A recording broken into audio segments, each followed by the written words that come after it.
성령 강림 주일에 성령님을 함께 찬양해 주셔서 감사드립니다.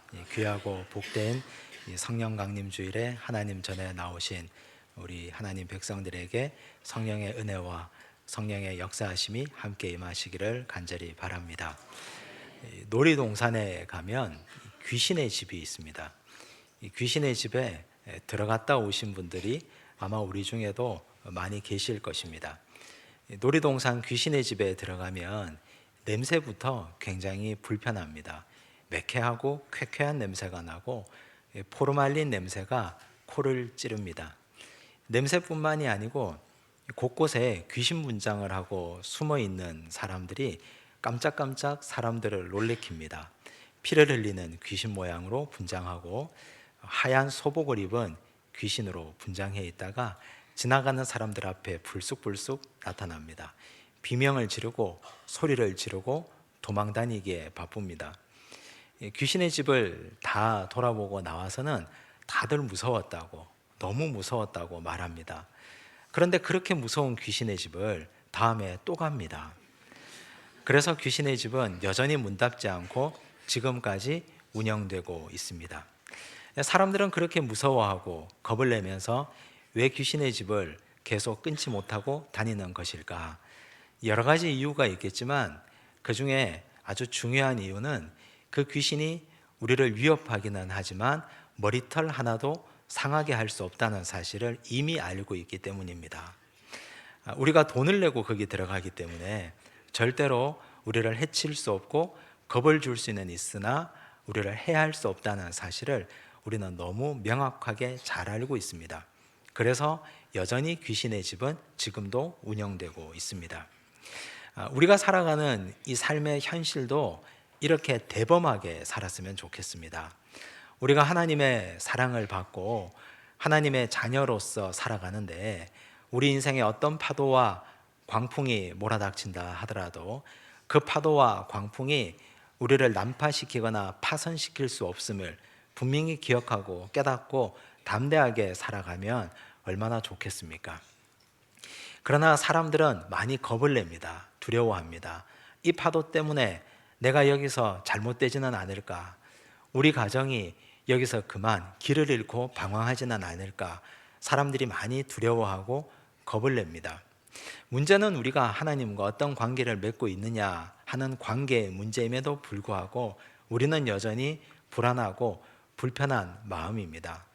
오늘 우리가 읽은 이 하나님의 말씀이 우리에게 용기를 주는 말씀입니다. 아무리 두렵고 무서운 파도와 광풍이 몰아친다 하더라도 우리가 주님과 함께 있으면 겁낼 것이 없다는 것을 우리에게 깨닫게 해줍니다. 예수님께서 제자들과 유대인들에게 하나님 나라의 말씀을 비유로 풀어주셨습니다. 4가지 마음에 대한 비유, 등잔 비유, 스스로 자라나는 씨의 비유, 겨자씨 비유를 말씀하셨습니다.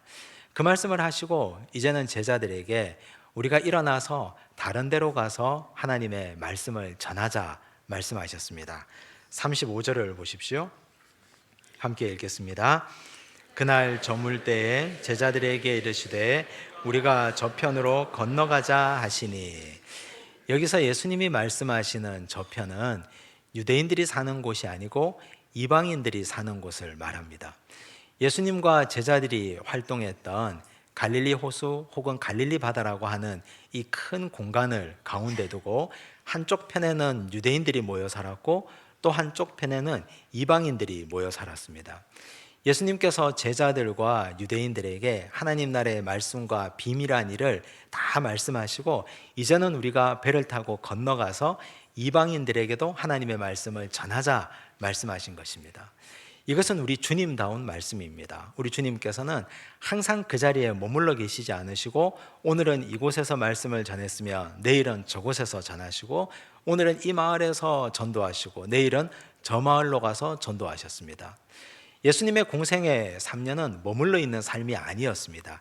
갈릴리에서 예루살렘으로, 예루살렘에서 또 아무도 가지 않는 사마리아를 거쳐서 또 갈릴리로, 주님은 항상 이곳저곳 옮겨 다니면서 복음이 전파되지 않은 곳에 항상 하나님의 말씀을 전하기를 애쓰고 노력하셨던 분입니다. 복음이 확장되는 걸 주님은 가장 기뻐하셨습니다. 그래서 주님은 이 자리에 머물러 있지 않고 제자들에게 이제 우리가 일어나서 한 번도 말씀을 들어보지 아니한 이방인들에게 가서도 복음을 전하자 하셨습니다. 이건 얼마나 좋은 말씀입니까? 당연히 그렇게 해야 되는 것 아닙니까? 제자들도 예수님의 이 말씀이 옳다고 여겼습니다. 당연히 그래야지. 이방인들이 한 번도 말씀을 듣지 못했는데 예수님의 이 주옥 같은 말씀이 이방인들에게도 선포되어야지 하고 예수님을 따라 나섰습니다. 그런데 가는 일에 어떤 일이 벌어집니까? 37절을 보십시오. 함께 읽습니다.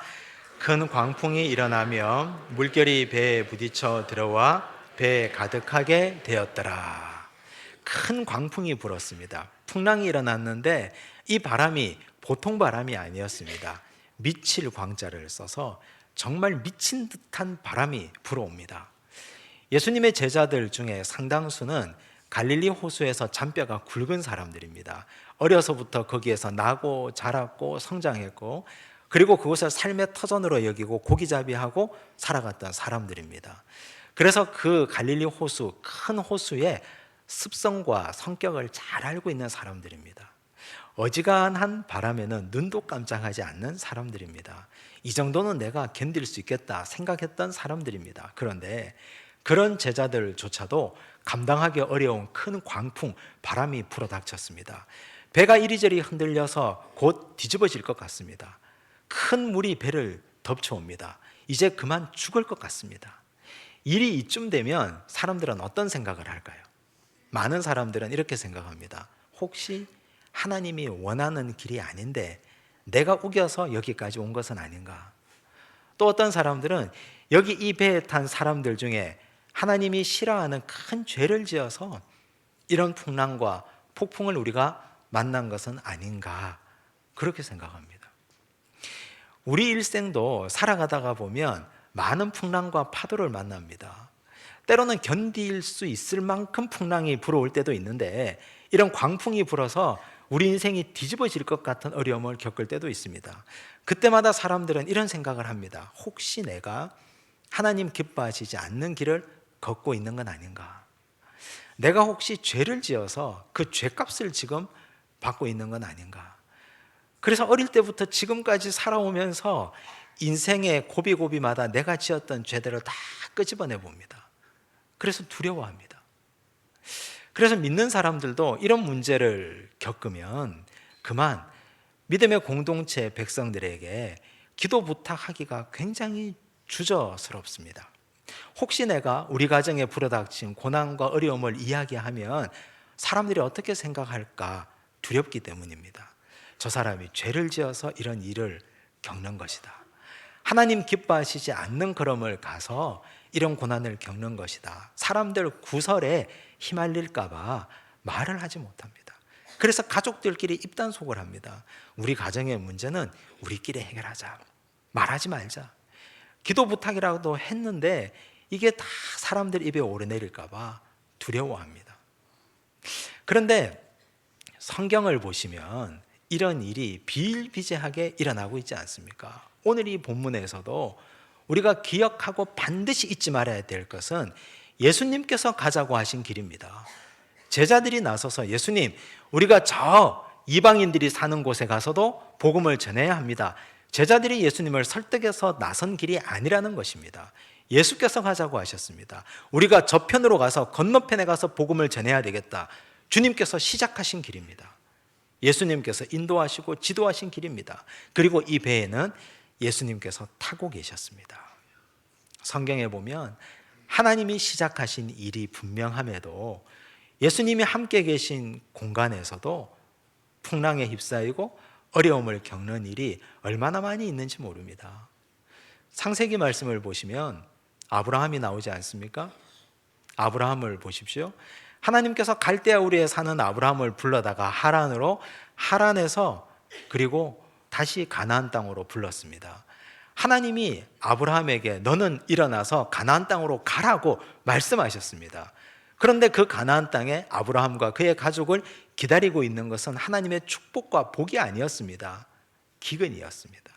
그 기근도 보통 기근이 아니라 아주 극심한 기근이었습니다. 하나님이 인도하셨는데, 하나님이 가라고 하셨는데 왜 그 땅에 기근이 있는 것입니까? 예수님도 역시 마찬가지입니다. 하나님께서 그 아들 독생자 예수 그리스도를 이 땅에 보냈습니다. 예수께서 공생애를 시작하실 때 세례를 받았습니다. 세례받고 올라오실 때 하나님이 무척 기뻐하셨습니다. 이는 내 사랑하는 아들이요 내 기뻐하는 자라 말씀하셨습니다. 하늘문이 열리고 성령이 비둘기같이 임했습니다. 이제 예수님 앞에는 탄탄대로만 있을 것 같았습니다. 환히 열린 주님의 축복이 기다리고 있을 것 같았습니다. 그런데 세례받고 돌아서자마자 성령이 예수님을 이끌어서 광야로 데려갑니다. 광야에서 사탄의 시험이 있습니다. 그것도 세 가지나. 예수님을 기다리고 있는 건 사탄의 시험이었습니다. 왜 이런 일이 주님께 일어나야 할까요?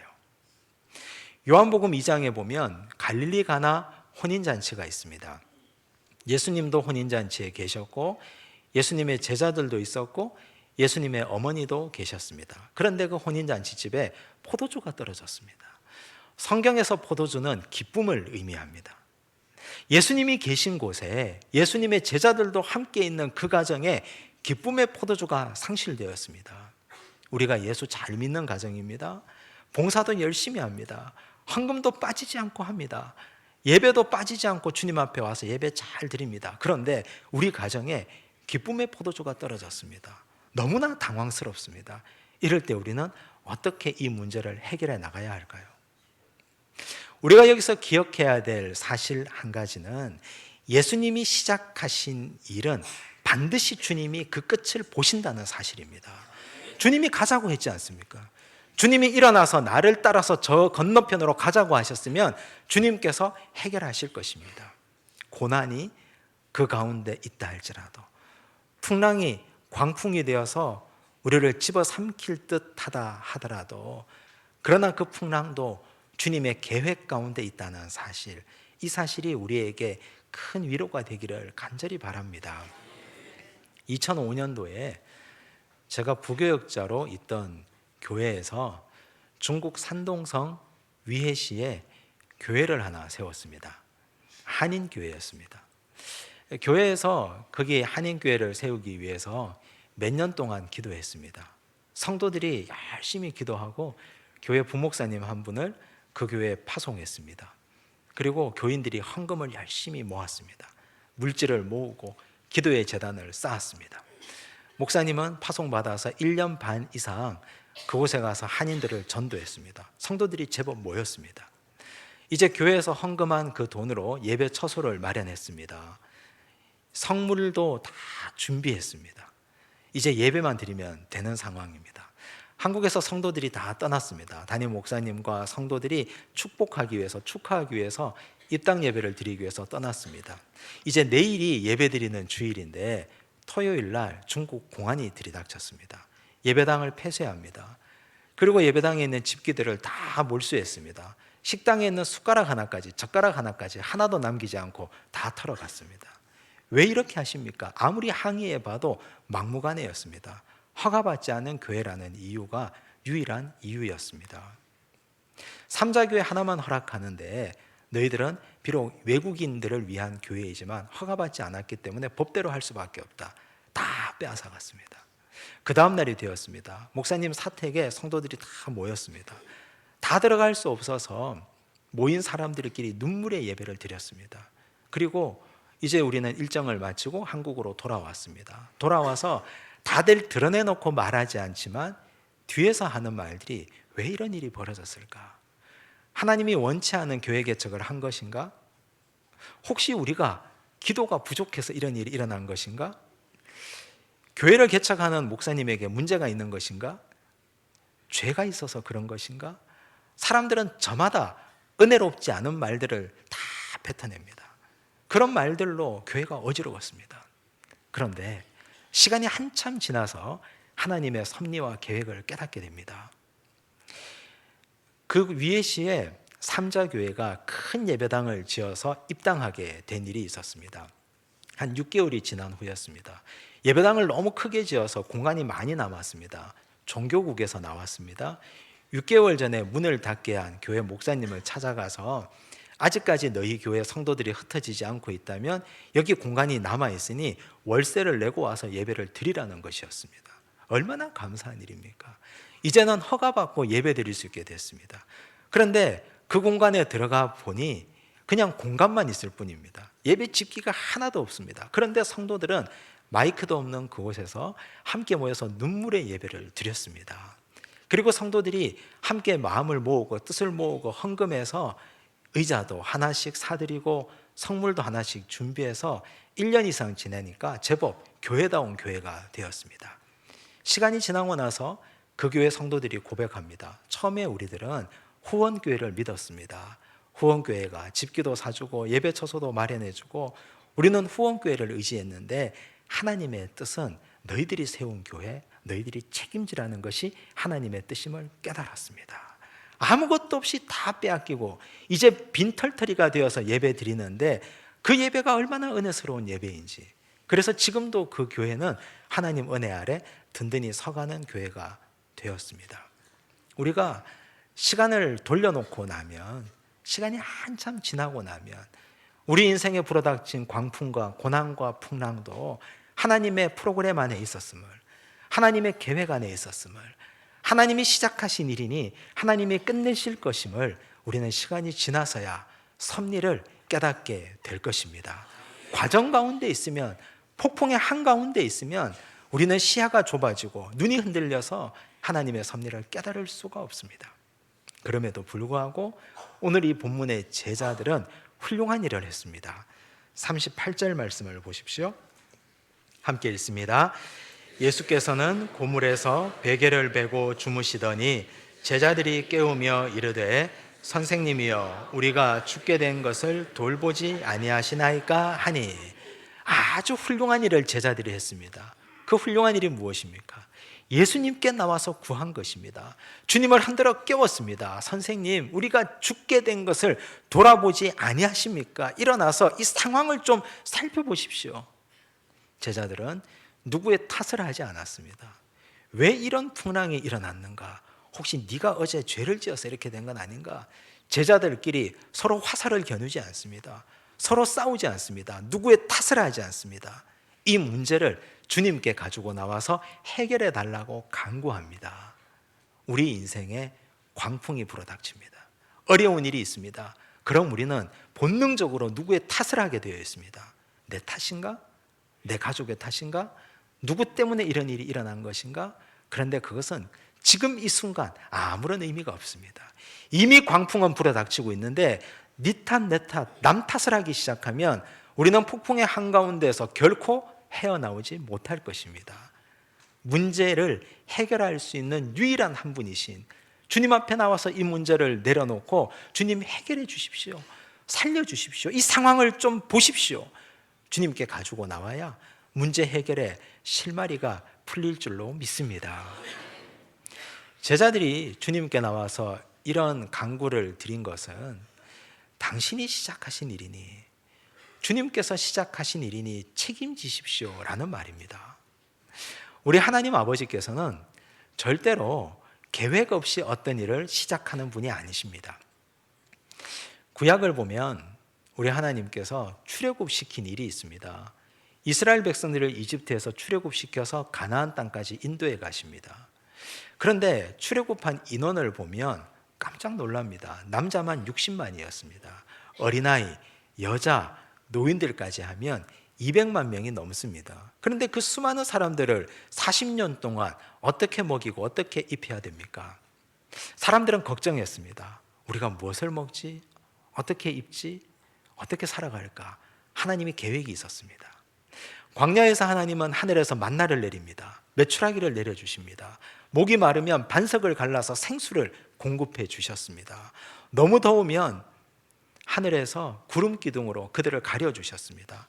밤이 되어서 사막이 추우면 불기둥으로 그들의 몸을 따뜻하게 데펴주셨습니다. 이것이 하나님의 섭리였습니다. 이런 계획을 하나님은 가지고 이스라엘 백성들을 출애굽시켜 주신 것입니다. 하나님이 나를 창조하셨다면 창조하신 분이 책임지실 것입니다. 그래서 우리는 우리 인생에 광풍이 닥치면 하나님께 말해야 됩니다. 하나님 책임지십시오. 나를 창조하셨으니까 책임지십시오. 하나님께서 책임지지 않으면 지금 나는 어디에서 이 문제를 호소해야 됩니까? 하나님께 구하고 또 구하시기를 바랍니다. 다윗이 사울을 피해 다닐 때 광야에서 얼마나 고생스러웠을까요? 먹을 것도 없고 입을 것도 없고 어디에 숨어야 될지 막막했을 것입니다. 그런데 그가 십수년을 피해 다니면서 하나님의 아름다움을 노래하는 찬양이 시편 23편입니다. 다윗이 이렇게 노래합니다. 여호와는 나의 목자시니 내게 부족함이 없으리로다. 하나님이 나를 인도하셨으니, 하나님이 나를 광야로 내몰아 내셨으니 하나님의 계획이 있을 것입니다. 하나님이 나를 푸른 풀밭 쉴 만한 물가로 인도하셔서 먹고 사는 것 걱정 없이 해주시고, 내 영혼이 피폐해질 때는 내 영혼을 소생시켜 주시고, 내가 원수 때문에 사망이 엄침한 골짜기로 다닐 때는 주의 지팡이와 막대기가 나를 안위하시고 건져주시고, 내가 원수 때문에 속이 상할 때는 원수의 목전에 상을 차려주시고 그 상을 나 혼자 받아먹게 하시고, 하나님이 나를 체면 세워주시고 살게 하시는 하나님을 다윗은 노래했습니다. 하나님이 우리 인생도 이렇게 인도하실 것입니다. 우리가 풍랑 가운데 고난 가운데 어떤 어려움 가운데 있자 할지라도 예수님이 시작하신 일이고 주님이 지금 그 배에 함께 타고 계시니 우린 절대로 파선하지 않습니다. 파선하는 일이 없다는 사실을 분명히 깨닫고 우리 주님께 나와서 소리질러 책임지라고 주께 외치시기를 바랍니다. 주께서 어떻게 해결해 주셨습니까? 39절을 보십시오. 함께 읽습니다.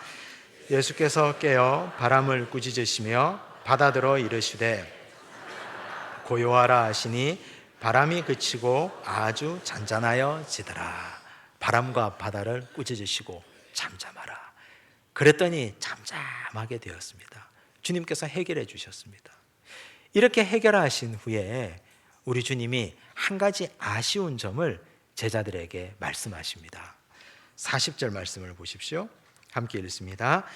이에 제자들에게 이르시되 어찌하여 이렇게 무서워하느냐, 너희가 어찌 믿음이 없느냐 하시니, 너희들 나를 깨운 것은 너무 잘한 일이다. 너희들끼리 싸우지 않고 이 문제를 해결할 수 있는 문제의 근원인 나를 깨워서 바람과 바다를 잔잔하게 한 것 너무 잘한 일이다. 그런데 한 가지 아쉬운 것이 있는데 왜 무서워했니? 왜 두려워했니? 내가 편안하게 잠자는 모습을 너희에게 보여주었지 않느냐? 우리 주님께서는 주무시고 계셨습니다. 바람과 풍랑 때문에 제자들이 난리가 났는데 주무시는 모습을 보여주신 이유가 무엇입니까? 두려워하지 말라고, 걱정하지 말라고. 내가 이렇게 태평스럽게 잠자고 있으니까 이 배가 절대로 파산하지 않는다, 걱정하지 말라 하는 사인을 제자들에게 보여주신 것입니다.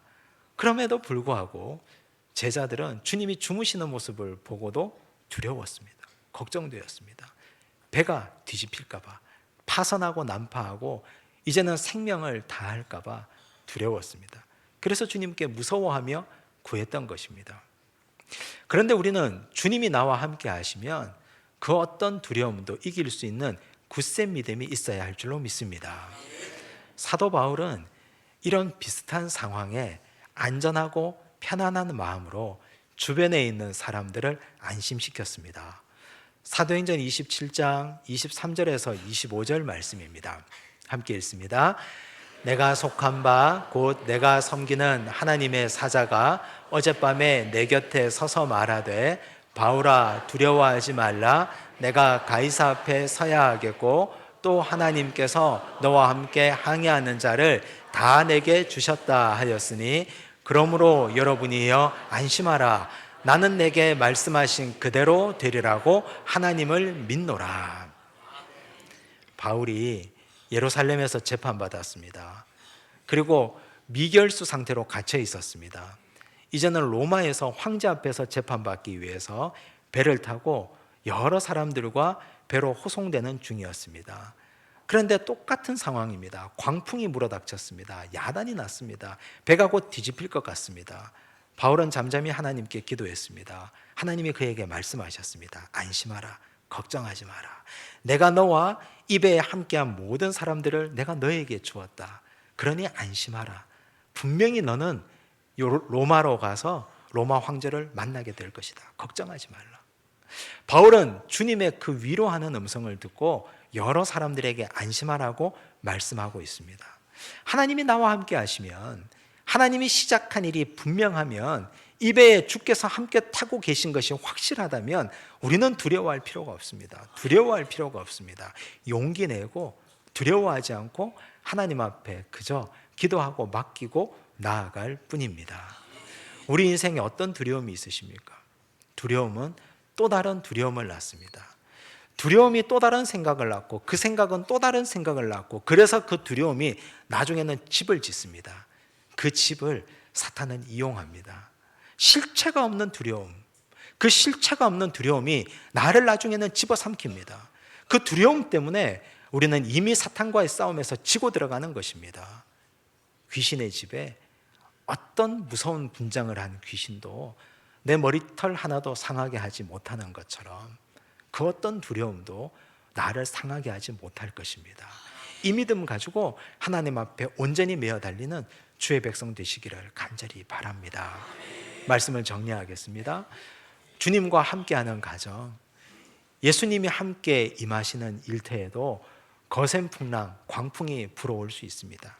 그때 우리는 이상하게 여기지 마시기 바랍니다. 성경에 이런 일들이 얼마든지 일어나고 있기 때문에 우리 죄를 찾지 마시고 남의 탓을 하지 마시기 바랍니다.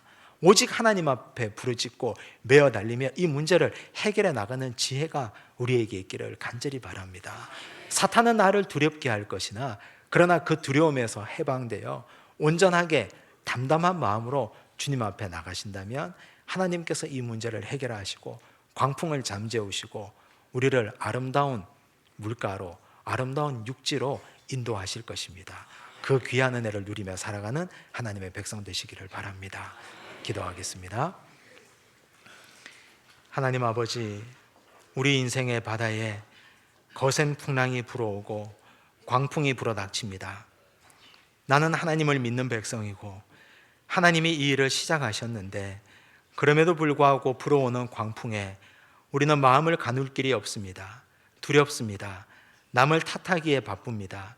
그러나 오늘 주신 말씀을 마음에 새깁니다. 오로지 주님 앞에 나와 엎드리기를 원합니다. 주무시고 계신 주님 앞에 편안한 마음으로 나와서 주님 살펴보아 주시옵소서. 주님께 간구하는 하나님의 백성 되게 하여 주시옵소서. 부르짖고 기도하여 이 광풍이 잠잠해지고 우리 인생이 평안함을 얻을 수 있도록 주께서 책임져 주시옵소서. 우리를 하나님의 자녀로 불러주셨사오니 책임지시고 하나님의 은혜의 장중에 온전히 붙잡아 온전한 하나님 나라로 인도하여 주시옵소서. 모든 말씀 예수님 이름으로 기도드리옵나이다. 아멘.